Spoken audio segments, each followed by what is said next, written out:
Hello friends, स्वागत है एक बार फिर आपका आपके अपने परिवार YouTube channels Gurukul coaching classes पर। मैं शिवम रिछालिया एक बार फिर आपके सामने हाजिर हुआ हूं अपनी नई वीडियो जो कि लेकर आए हैं जियोग्राफी यानी भारत के भूगोल को लेकर आए हैं। जैसा कि आप लोगों से वादा किया था कि संपूर्ण तैयारी करवाएंगे सुपरटेट परीक्षा यानी प्राथमिक शिक्षक भर्ती उत्तर प्रदेश की जो संभावित भर्ती है 2023 में आपको देखने को मिलेगी। तो इसके जो हम लोगों ने आपको प्रॉमिस किया था कि कंप्लीट प्रिपरेशन यानी संपूर्ण तैयारी आप लोगों को हम लेकर आएंगे, तो उसी प्रॉमिस को पूरा करते हुए आज अपनी वीडियो लेकर आए हैं जियोग्राफी पर। यानी जियोग्राफी की आपको ये पहली वीडियो मिलने वाली है, तो वीडियो को ज्यादा से ज्यादा लोगों तक पहुंचाएं और चैनल को सब्सक्राइब करें और वीडियो को लाइक जरूर करें। चलिए स्टार्ट करते हैं बिना कोई समय गवाए हुए। तो बता दें दोस्तों, बहुत मेहनत लगती है, आपको पूरे बोर्ड पे लिखना पड़ता है क्योंकि संसाधनों की कमी है। तो इसी तरीके से अपना क्या कर रहे हैं, आप लोगों को कंटेंट प्रोवाइड करा रहे हैं, लेकिन क्या करें, करना तो है क्योंकि आपको कंटेंट देना है और आपको ऐसा कंटेंट देना है कि आपको इस कंटेंट के अलावा कहीं पे और पढ़ने की जरूरत ना पड़े। आपको एक ही प्लेटफॉर्म पर सारी चीजें आपको व्यवस्थित तरीके से, आपको वेल प्रिपेयर्ड, देखो कितने अच्छी तरीके से आपको सामने आपके ऐसे नोट्स बनाए जा रहे हैं और आपको इसी तरीके से नोट्स अपनी आपको नोटों पे बनाते चलना है। यकीन मानिए दोस्तों, आप उस दिन बोलेंगे जिस दिन आप सुपर टेट की जो परीक्षा देकर आप एग्जाम हॉल से बाहर निकलेंगे, उस दिन आपको याद आएगा गुरुकुल कोचिंग क्लासेस का ये संघर्ष, ये मेहनत जो आप गुरुकुल टीम दो आपके लिए कर रही है।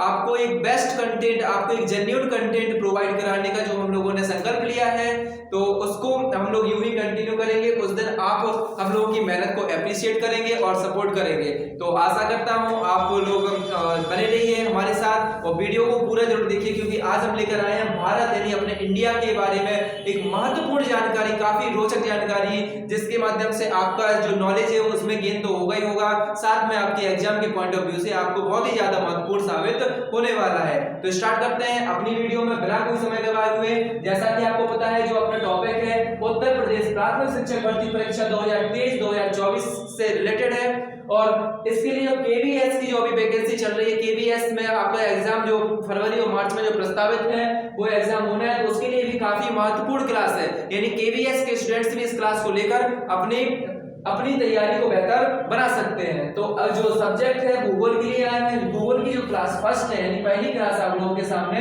लेकर आए हैं, धमाकेदार अंदाज में आपके सामने फर्स्ट क्लास की जो लॉन्चिंग करने आए हैं। तो अप्रिशिएट कीजिए, मेहनत को सपोर्ट कीजिए गुरुकुल टीम को, ताकि इसी तरीके से कंटेंट आपको प्रोवाइड करा सकें। ये रहा आपका इंडियन मैप। अब भारत के बारे में आप लोगों को पता है, भारत एक बहुत ही प्राचीन देश है। भारत का इतिहास है लगभग ना के बराबर, आपने जो किताबों में पढ़ा है वो लगभग ना के बराबर है। भारत एक अपने आप में बहुत ही प्राचीन ऐसा देश है जिसकी जो महिमा है जो ग्रंथों में, वेदों में, पुराणों में लिखी गई है। हालांकि साइंस इस बात से इग्नोर करती है, तो हमें जो अपना प्रिपेयर करना है वो साइंस के अकॉर्डिंग करना है, यानी ज्योग्राफी के अकॉर्डिंग करना है। तो स्टार्ट करते हैं भारत का नामकरण। भारत का नामकरण कैसे हुआ? तो भारत का इतिहास काफी प्राचीन रहा है। इसके जो नामकरण है वो निम्न है, इस तरीके से है कि जो हिंदुस्तान भारत का नाम है, हिंदुस्तान किसने दिया? ईसाइयों ने। जब ईसाई भारत पर आए तो उन्होंने ईसाइयों को नाम दिया हिंदुस्तान। इसके अलावा इंडिया भी ईसाइयों ने दिया लगभग, लेकिन जो भारत के लोग थे वो हिंदुस्तान, क्योंकि इसमें हिंदू जो रहते थे वो ज्यादातर मात्रा में रहते थे, इसलिए इन्होंने इसका नाम जो दिया वो हिंदुस्तान दिया। इंडिया जो नाम दिया वो यूनानियों ने दिया है, जो यूनान से लोग यानी ग्रीक से जो लोग आए थे उन लोगों ने भारत का नाम इंडिया रखा। जो चीनी आए थे भारत को, चीनियों ने भारत का नाम रखा येनतू। तो ये जो आपके जो हमने पॉइंट्स बताए हैं ये आपके एग्जाम के पॉइंट ऑफ व्यू से काफी ज्यादा इंपॉर्टेंट है, तो इनको आप लोगों को क्या करना है, याद रखना है। अब बात करते हैं भारत के बारे में। भारत की स्थिति क्या है, भारत कहां पर स्थित है? ग्लोब, आपने जो संपूर्ण मैप पढ़ा होगा, आपने भूगोल का ग्लोब देखा होगा, तो उसमें भारत कहां लाई करता है। तो आपको भारत के बारे में कंप्लीट तैयारी, आपको कंप्लीट जानकारी दी जा रही है। तो ध्यान से देखें वीडियो को, वीडियो के एंड तक जरूर बने रहें, क्योंकि एंड में हम देने वाले हैं आपको बहुत ही महत्वपूर्ण इंफॉर्मेशन आपके एग्जाम से रिलेटेड, जो कि आपके एग्जाम की तैयारी को काफी ज्यादा बूस्ट करेगी। तो ध्यान से बने रहिए वीडियो में।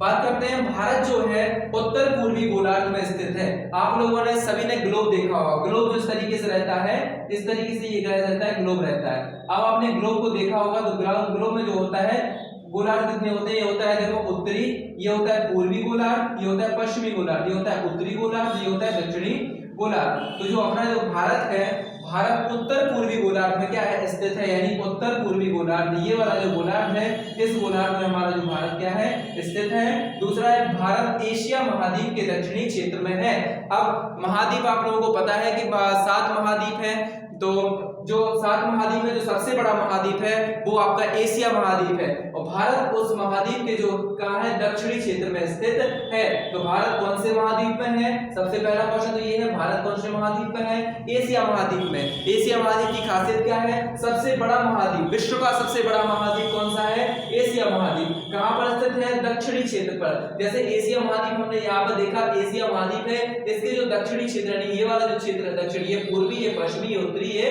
दक्षिणी, इस दक्षिणी क्षेत्र पर क्या स्थित है? भारत स्थित है। अब बात करते हैं भारत का जो कुल क्षेत्रफल, भारत का कुल क्षेत्रफल जो है 32,87,263 वर्ग किलोमीटर है। तो ये आपको बहुत ही इंपॉर्टेंट क्वेश्चन है, आपको नोटबुक में नोट करना है। भारत का कुल क्षेत्रफल कितना है? 32,87,263 वर्ग किलोमीटर, जो कि क्षेत्रफल की इकाई क्या होती है? वर्ग किलोमीटर होती है, इसलिए इसको क्षेत्रफल में किस में लिखा है? वर्ग किलोमीटर में लिखा है। अब बात करते हैं विश्व के क्षेत्रफल का। भारत का कितने क्षेत्रफल है? मतलब भारत कितने क्षेत्रफल विश्व में कौन सा? तो 2.4% पूरे विश्व के क्षेत्रफल का जो है भारत का क्षेत्रफल है। कितने परसेंट है? 2.4%। ये आपको इंपॉर्टेंट जानकारी है, याद रखना है। अब बात करते हैं क्षेत्रफल। क्षेत्रफल के अकॉर्डिंग भारत जो कितने स्थान पर है? तो क्षेत्रफल के अकॉर्डिंग भारत पूरे वर्ल्ड में 7th पोजीशन पे, किस रैंक पर है? 7th रैंक पर है। तो क्षेत्रफल अब 7th रैंक पर है, तो बाकी की 6 कौन से हैं वो भी हम देख लेते हैं। चलिए स्टार्ट करते हैं। क्षेत्रफल के अनुसार देश, सबसे बड़ा जो देश होता है, वो सबसे बड़ा जो देश है पूरे वर्ल्ड में, वो है रूस, यानी रशिया। प्रेजेंट में आपने रशिया और यूक्रेन वॉर से आप लोगों ने बहुत कुछ देखा होगा, और रशिया और यूक्रेन का जो वॉर है बहुत ही ज्यादा चर्चित है। तो उसमें आपको जो रशिया है, ये अपना सबसे बड़ा, यानी क्षेत्रफल की दृष्टि से सबसे बड़ा जो देश है वो रशिया है। दूसरा है कनाडा, उसके बाद आता है नंबर, तीसरे नंबर पे आता है चीन, उसके बाद आता है यूएसए यानी यूनाइटेड स्टेट ऑफ अमेरिका, इसके बाद आता है ब्राजील, उसके बाद आता है ऑस्ट्रेलिया, और जो 7वां नंबर जो लगता है वो हमारे भारत का लगता है। यानी हमारे भारत से 6 और देश ऐसे हैं जो क्षेत्रफल की दृष्टि से बड़े हैं, यानी उनकी क्षेत्रफल ज्यादा है। अब बात करते हैं भारत की सीमाएं। तो भारत की सीमाएं जो है कुल 17 राज्यों के साथ क्या करती है? सीमाएं बनाती है, टकराती है, यानी 17 राज्यों के साथ भारत कुल क्या करता है? सीमा बनाता है। इनकी स्थलीय सीमा विस्तार कितना है? भारत का जो स्थलीय सीमा विस्तार है वो है 15,200 किलोमीटर। भारत का स्थलीय सीमा विस्तार कितना है? 15,200 किलोमीटर। बहुत ही ज्यादा इंपॉर्टेंट क्वेश्चन हो जाता है आपके लिए। अब बात करते हैं भारत का जो जलीय सीमा विस्तार। जलीय सीमा विस्तार कहां से कहां तक है? तो भारत का जो जलीय सीमा विस्तार है वो ये श्रीलंका और मालदीव, इनका क्या है? जलीय सीमा, जो जलीय सीमा बनाते हैं वो कौन कौन से हैं? श्रीलंका और मालदीव। इसके बाद करते हैं तटीय। तट क्या कहलाते हैं? कोई महासागर है, महासागर के किनारे पर, तट का मतलब किनारे, तो किनारे पर कौन कौन से देश सीमा बनाते हैं? तो किनारे पर देखते हैं तटीय सीमा विस्तार। पहला होता है भारत की पश्चिमी तटीय सीमा, यानी पश्चिम के क्षेत्र। भारत का नाम, ये आपको भारत का मैप है, इसका ये वाला हो गया ईस्ट यानी पूर्व, ये हो गया पश्चिम, ये हो गया उत्तर, ये हो गया दक्षिण। तो पश्चिमी क्षेत्र, पश्चिमी तटीय क्षेत्र, तो ये जो तट के क्षेत्र है ये वाले, ये आपका कौन सा है? अरब सागर है, ये आपका हिंद महासागर है, यहाँ पर आपकी बंगाल की खाड़ी हो जाती है। तो अरब सागर के तट पर जो यहाँ से यहाँ तक की जो क्या है अपने राज्य है, ये क्या कहलाते हैं? पश्चिमी तटीय क्षेत्र कहलाते हैं। जैसे कि कौन कौन से हैं इनमें? गुजरात, ये आपका यहाँ पर गुजरात है, यहाँ पर महाराष्ट्र, गोवा, कर्नाटक और केरल, यानी ये जो राज्य है वो क्या करते हैं? पश्चिमी तटीय सीमा के अंतर्गत आते हैं। तो ये आपके बहुत ही इंपॉर्टेंट जानकारी आप लोगों के साथ साझा की जा रही है। तो आपको अपनो वेल प्रिपेयर्ड तरीके से आपको क्या करना है? इनके नोट्स प्रिपेयर करने हैं। अब आते हैं पूर्व में। तो पूर्व में कौन कौन से राज्य हैं जो बंगाल की खाड़ी के साथ सीमा बनाते हैं? तो यहाँ पर जो है आपका तमिलनाडु, आंध्र प्रदेश और आपका हो जाएगा उड़ीसा और पश्चिम बंगाल, ये जो राज्य है वो पूर्वी तटीय सीमा के अंतर्गत आते हैं। अब बात करते हैं भारत की सबसे लंबी तटीय सीमा वाला राज्य। ऐसा कौन सा राज्य जो सबसे लंबी तटीय सीमा बनाता है या सबसे लंबी? तो ये जो आपने राज्य देखा, ये गुजरात जो राज्य यहाँ पर है, ये सबसे लंबी तटीय सीमा बनाता है। और किसमें? भारत में। तो ये कौन सा है? गुजरात। गुजरात क्या है कि सबसे लंबी तटीय सीमा किसकी है? गुजरात की है। दूसरा, भारत की दूसरी सबसे लंबी तटीय यानी दूसरे नंबर पर कौन सा है? आंध्र प्रदेश है। अब बात करते हैं सबसे छोटा तटीय विस्तार। सबसे छोटा, अब जब सबसे बड़ा होगा तो सबसे छोटा भी होगा, तो सबसे छोटा जो तटीय विस्तार वाला राज्य है वो है आपका गोवा। यानी गोवा जो है आपका, गोवा कहाँ पड़ता है? यहाँ पर जो आपका छोटा सा जो स्टेट दिखाई देता है वो कौन सा बनता है? गोवा। तो इसकी सबसे छोटी क्या है? तटीय विस्तार है। अब कुल तटीय सीमा विस्तार, इसका टोटल तटीय सीमा विस्तार कितना है? 7516 किलोमीटर, यानी 7516 किलोमीटर पर केवल तट रेखा बनी हुई है भारत की। अब बात करते हैं मुख्य भूमि।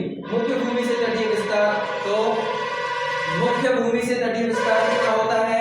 6100 किलोमीटर मुख्य भूमि से तटीय विस्तार होता है। अब बात करते हैं केंद्र शासित प्रदेश की।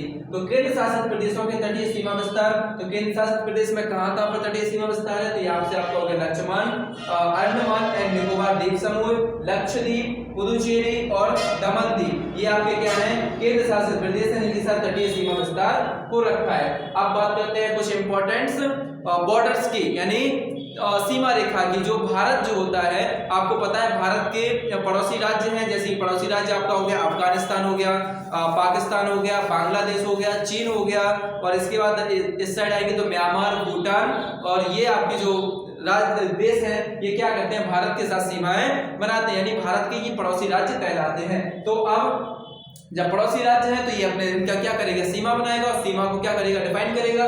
तो जो सीमाओं के बारे में हम जानते हैं, तो भारत अपने पड़ोसी देशों के साथ क्या करता है? सीमा रेखाएं बनाता है।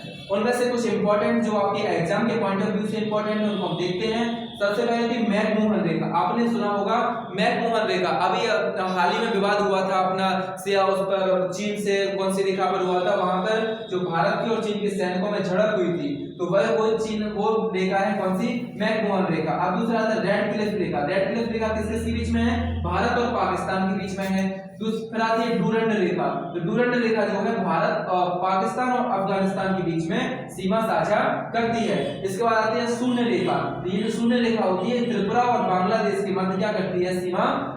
सीमा बनाती है। तो ये जो कुछ प्रमुख सीमा रेखाएं हैं जो कि मैकमोहन रेखा भारत और चीन के मध्य में है, रेड क्लिफ रेखा भारत और पाकिस्तान के मध्य में है, और डूरंड रेखा जो है वो पाकिस्तान और अफगानिस्तान के बीच में है, और शून्य रेखा जो है वो त्रिपुरा और बांग्लादेश के बीच में है। तो कैसी लगी आप लोगों को वीडियो?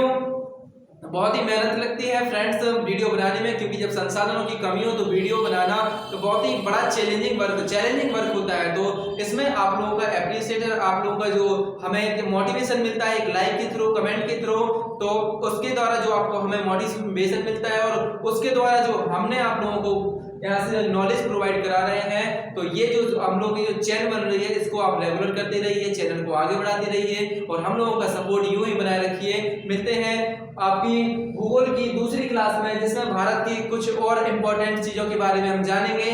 तो आपको कमेंट में जरूर बताना है कि आपको वीडियो कैसी लगी। अब बात करते हैं, हमने आपको बताया था कि वीडियो के लास्ट में हम आपको कुछ इंफॉर्मेशन जानकारी देंगे।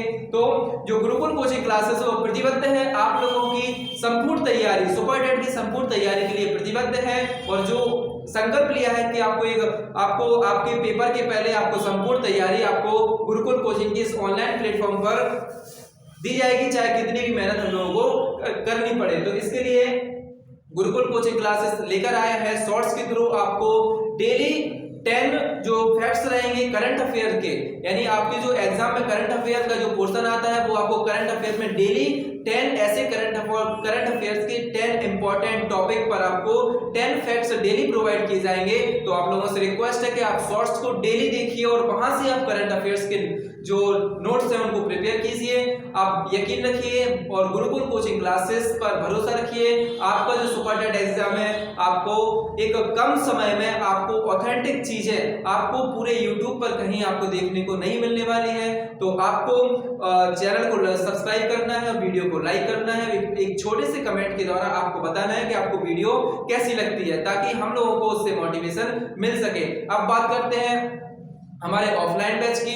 तो गुरुकुल जैसा कि आप लोगों को पता है यूपी टेट और जो अभी आपका यूपी ट्रिपल एससी पैट, इसके अलावा जो आपके केवीएस के जो एग्जाम भविष्य में होने वाले हैं, तो उनकी जो ऑफलाइन क्लासेस, जो आपकी गुरुकुल कोचिंग क्लासेस जो मैनोनी में स्थित है, आपको वहां पे ऑफलाइन क्लासेस स्टार्ट हो रही हैं। तो हमारे जो रिलेटेड आसपास के जो लोग हैं वो अगर कोचिंग को ज्वाइन करना चाहते हैं तो वो कोचिंग को ज्वाइन कर सकते हैं। और क्योंकि आपका जो आने वाला जो फरवरी या 1 फरवरी से आपके सभी प्रतियोगी परीक्षाओं के नए बैच स्टार्ट होने जा रहे हैं, तो जल्द से जल्द अपना रजिस्ट्रेशन करवाइए और अपनी तैयारी को एक मजबूत धार दीजिए। और अपना जो आपने संघर्ष अभी तक किया है, अपने माँ बाप ने आपके जो सपने देखा है, माता पिता ने आपके सपने देखे हैं, आपने जो सपने माता पिता को लेकर देखे हैं, उन सपनों को जरूर पूरा कीजिए। मिलते हैं अगली वीडियो में, तब तक के लिए आप रखिए अपना ख्याल, हमें दीजिए अनुमति। जय हिंद, वंदे मातरम।